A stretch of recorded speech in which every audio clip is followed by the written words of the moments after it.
आई news, देश और दुनिया की बड़ी खबरों पर है हमारी पैनी नजर। तो आइए नजर डालते हैं आज की।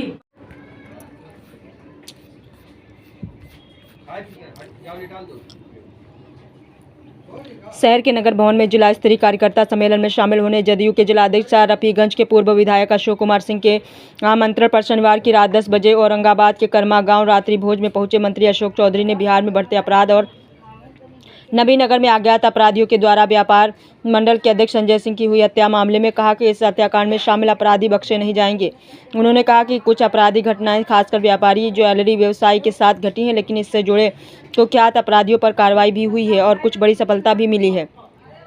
उन्होंने कहा कि इन सभी मामलों में हमें 10-15 दिन और इंतजार करना चाहिए। सरकार और माननीय नेता नीतीश कुमार की प्राथमिकता है लॉ एंड ऑर्डर की स्थिति को व्यवस्थित रखना। बिहार के विकास के संदर्भ में चर्चा करते हुए उन्होंने कहा कि देश दुनिया की नज़रों में आगे बढ़ रहा है तो बिहार सबसे तेज गति में विकास के मानक को गढ़ रहा है। राज्य के विकास का ग्रोथ रेट 11% है और इस विकास की गति में उद्यमियों एवं बिहार के व्यवसायियों का अहम योगदान है। ऐसी स्थिति में बिहार के व्यवसायियों और सिविल सोसाइटी के लोगों को आपराधिक से सुरक्षित रखना हमारी प्राथमिकता और हम इस पर काम भी कर रहे हैं। उन्होंने स्वीकार किया है कि अपराध का ग्राफ बिहार में कभी कभी बढ़ता है, लेकिन इसके बावजूद हमारी स्थिति सही है। सरकार कभी भी किसी भी अपराधी को संरक्षण नहीं देती, ऐसा अभी तक नहीं देखा गया। हमारे दल से जुड़े कोई भी नेता, विधायक या मंत्री अपराधियों को संरक्षण दे रहे हैं या उनके पक्ष में खड़े हैं। लालू यादव के द्वारा बैलेट से चुनाव कराने वाले बयान पर जमकर प्रहार किया। उन्होंने पत्रकारों के द्वारा पूछे गए इस सवाल के जवाब पर कहा, बेशक लालू यादव ने लंबे समय तक बिहार की राजनीति को दिशा देने का काम किया है, लेकिन 15 साल के कार्यकाल में उनके पास बिहार से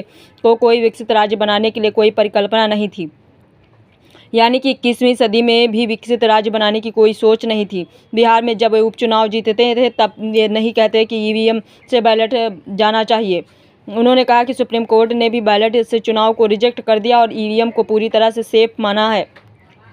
वहीं पप्पू यादव को लॉरेंस गुड के द्वारा धमकी दिए जाने वाले सवाल को उन्होंने एक सिरे से नकार दिया है। बिहार में बढ़ते आपराधिक घटना को स्वीकार करते हुए उन्होंने कहा कि वहीं प्रशांत किशोर द्वारा मुख्यमंत्री नीतीश कुमार के प्रस्तावित यात्रा पर खड़े किए गए सवाल का जवाब देते हुए मंत्री अशोक चौधरी ने कहा कि प्रशांत किशोर कोई राजनीतिक व्यक्ति नहीं बल्कि राजनीतिक व्यापारी हैं। ऐसे में उन्हें ये सपना आया कि व्यापारी की जगह क्यों नेता ही बन जाए और उन्होंने एक पार्टी बना ली है। उन्होंने मुख्यमंत्री की चर्चा करते हुए कहा कि जब उन्होंने सत्ता संभाली थी तब बिहार का बजट 24,000 करोड़ था। वहीं लालू राबड़ी के शासन की चर्चा करते हुए उन्होंने कहा कि इस प्रदेश में 118 नरसंहार हुए थे। धार्मिक और जाति उन्माद चरम पर था, लेकिन नीतीश कुमार ने उसे वैसी स्थिति से उबारा और सबसे तेज गति से चलने वाला बिहार बनाया। बता दें कि पिछले 5 वर्ष का कृषि क्रमण पुरस्कार बिहार को मिला है।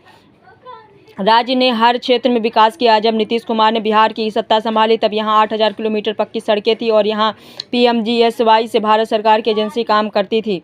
किसी के बोलने से नहीं होता है, जिनका इस राज्य के विकास से कोई लेना देना नहीं है, कभी कोई काम नहीं किया, ऐसा नहीं चलता। प्रशांत किशोर कर्नाटक से लेकर अमेरिका तक राजनीतिक दलों के लिए काम किया है तो उन्हें लगता है कि बिहार के नेता बन जाएंगे। ये संभव नहीं है। बता दें, शराबबंदी नीति पर ही बात क्यों होती है? Dowry act, SC/ST act, atrocity act और आर्म्स एक्ट पर ही बात क्यों करते हैं? भारत सरकार ने ये सब भी बनाया है।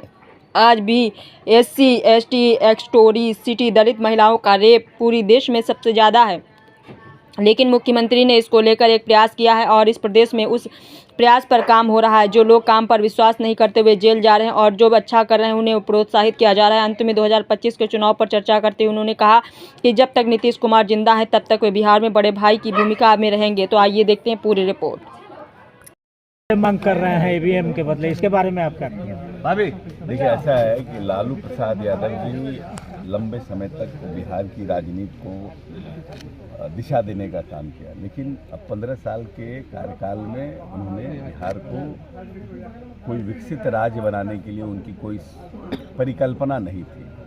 वो तो इस प्रदेश में चरवाहा विद्यालय बना रहे थे और जो बड़ी आबादी अति पिछड़ों की है, दलितों की है या गरीब जो आर्थिक रूप से विपन्न लोग थे, उनको ये चरवाहा विद्यालय भैंसे पर पढ़ाई करने के लिए भेज रहे थे। तो कोई 21वीं सदी का बिहार का इनके पास कोई परिकल्पना या सोच नहीं थी। अब आज जब झारखंड में इनकी सरकार बनती है तब वो नहीं कहते हैं कि ईवीएम से बैलेट में जाना चाहिए। बिहार में जब वो बाई इलेक्शन जीतते हैं तब ये नहीं कहते हैं कि ईवीएम से बैलेट होना चाहिए। लेकिन अब क्योंकि उनके पास कोई मुद्दा नहीं है, कोई इशू उनके पास अब बचा नहीं है, तो एक नया राग अल्पाने का काम किए हैं कि ईवीएम से हम बैलेट में जाते हैं, जबकि सुप्रीम कोर्ट ने भी इस मुद्दे को रिजेक्ट कर दिया है और ईवीएम को पूरी तरह से उन्होंने सेफ माना है। तो हमको नहीं लगता है कि इस बात में लालू प्रसाद यादव जी के इस बात में कहीं कोई दम है। पप्पू यादव और लॉरेंस गुट के मामले को सरकार किस नज़र से देखती है? नहीं, हम लोग पप्पू यादव को नोटिस भी नहीं लेते हैं। सुशासन की सरकार में जो अपराध है वो कम नहीं हो रहा है, प्रतिदिन हत्या, और आज औरंगाबाद में एक व्यापार मंडल अध्यक्ष की हत्या हुई है। देखिए, हम ये ऐसा है कि घटनाएं कुछ हुई हैं,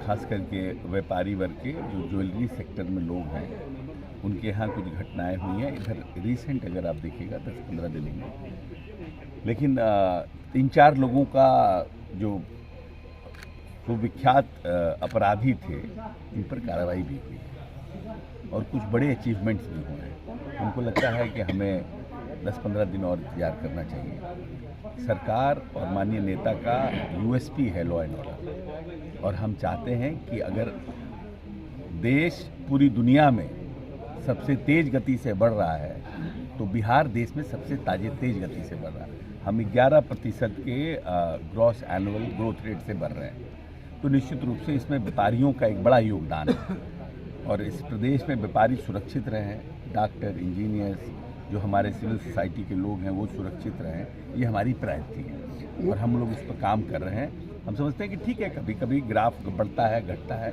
लेकिन बेसिक्स हमारा करेक्ट है। हम कोई सरकार संरक्षित अपराधी को संरक्षण नहीं देते हैं और कोई भी ऐसा इंसिडेंट नहीं है जिसमें हमारे पार्टी से रिलेटेड कोई एमएलए, कोई एमपी, कोई मंत्री किसी अपराधी को संरक्षण दे रहा हो या उसके पक्ष में प्रेरित कर रहा हो। मुख्यमंत्री की जो प्रस्तावित यात्रा है उस पर प्रशांत किशोर बोले हैं कि काट की हाड़ी हो बार बार नहीं चढ़ती है और इस बार जो उपचुनाव में हार हुआ है उसका बदला हमें मिल से चुनाव मिलेगा।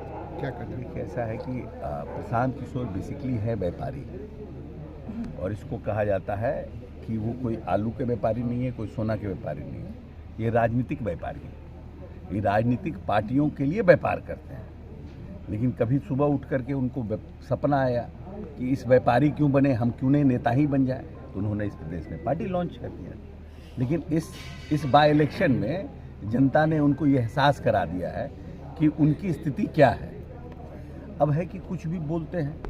नीतीश कुमार ऐसा नेता है जिसको ये बिहार 24,000 करोड़ के बजट का बिहार मिला था और आज 18 साल में ये 2,80,000 करोड़ का बिहार है। इस प्रदेश में 118 नरसंहार हुए थे, पूरा शाहाबाद और मगध का इलाका लहूलुहान था। धार्मिक जातीय उन्माद अपने चरम पे था, धार्मिक उन्माद उसी तरह अपने चरम पे था। तब बिहार को नीतीश कुमार को बिहार मिला था और उन्होंने इस 19 वर्ष में सबसे तेज गति से चलने वाला बिहार बनाया है। यहाँ पर 7,000 पर कैपिटा इनकम बिहार का था और आज 37,000 पर कैपिटा इनकम बिहार का है। पिछले 5 वर्ष का कृषि क्रमण्य पुरस्कार बिहार को मिला है। हमने धान की खेती में दुगना, मक्का की खेती में 1.5 गुना, दलहन की खेतों में हमने दुगना उत्पादन करने का काम किया है। हर क्षेत्र में जब नेता आए थे तो यहाँ पर मात्र 8,000 किलोमीटर पक्की सड़कें थी और यहाँ पर PMGSY से भारत सरकार की एजेंसी काम करती थी और आज MMGSY और 118 किलोमीटर पक्की सड़कें हैं। इसीलिए किसी के बोलने से नहीं होता है। अब कोई आदमी कहीं से चला जाए, पैरासूट से कुर्ता पैजामा पहन के उतर जाए, कहे कि हम यहाँ के नेता हैं, जिनका कोई लेना न देना है, कभी उन्होंने कोई काम नहीं किया, क्योंकि वो राजनीतिक दल के लिए काम करते रहे हैं कर्नाटक से लेकर अमेरिका तक, तो उनको लगता है कि हम बिहार में नेता बन जाएंगे। ये संभव थोड़ी है। अच्छा, लास्ट सवाल की शराब नीति अभी भी सही पटरी पर नहीं उतर पाई है, उसको लेकर क्या? अब ऐसा है कि आप सिर्फ शराब नीति